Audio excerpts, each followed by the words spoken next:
এজন মিছলীয়া মুখ্যমন্ত্ৰীৰ কথা শুনক, কি কথা কৈছিলে আৰু এতিয়া কি কৰি আছে। তো গাইজ সকলোটো ভিডিঅ' চাওক। যে 26ত ভোট নিদিওঁ, সি স্পষ্ট কথা, আমি যদি জুবিনক ন্যায় দিব নোৱাৰো, আমাক আপোনালোকে কিয় ভোট দিব?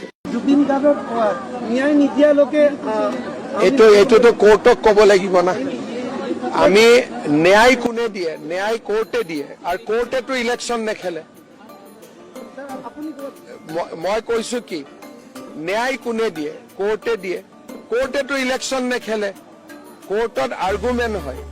গতিকে যিসকলে ন্যায় বিচাৰে তেওঁলোকে আদালতত গৈ উকিল লগাব লাগে। স্পষ্টভাৱে আপোনালোকে এইটো ভিডিঅ' চাইছে আৰু সকলোৱে গম পাইছে যে মাননীয় মুখ্যমন্ত্ৰী ডক্টৰ হিমন্ত বিশ্ব শৰ্মা কিমান মিছলীয়া আৰু কিমান নিষ্ঠুৰ। এইটো ভিডিঅ'ৰ জৰিয়তে আপোনালোকে সকলোৱে গম পাই গৈছে। তাৰে মাজত কথা এটা কৈছোঁ, বিজেপি চৰকাৰ এইটো এটা চৰকাৰ হয় যোনটো চৰকাৰে নেকি প্ৰি প্লেনিং কৰি পেলাই জুবিন দাক মাৰ্ডাৰ কৰিলে। কিন্তু তাৰে মাজত বহুতে বিৰোধী কৰিব এতিয়া কি যে ই কংগ্ৰেছৰ ভিডিঅ' কিয় বনাই আছে বা বিজেপি কিয় ইমান হেৰি কৰি আছে। মই তাৰে মাজত কৈছোঁ, সত্যবাদী মানুহ সত্য কথাই কম, লাগিলে সেইটো বিজেপি হওক কংগ্ৰেছ হওক সেইটো ক'ব নাযাওঁ।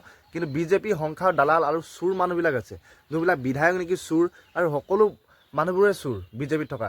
আৰু এতিয়া এটা বক্তব্য ৰাখিব আপোনালোকে, এইজন মানুহক আকৌ অসমত দুবাৰকৈ কোনে মুখ্যমন্ত্ৰী হিচাপে বিচাৰে, সকলোৱে কমেণ্টত বক্তব্য ৰাখক। আৰু এইজন মানুহ যদি মুখ্যমন্ত্ৰী নিবিচাৰে তেতিয়াহ'লে কাক বিচাৰে আপোনালোকে? জুবিনাৰ ন্যায়ক বিচাৰে নাই? সেইটো বস্তু একদম স্পষ্ট আৰু সত্য কথা।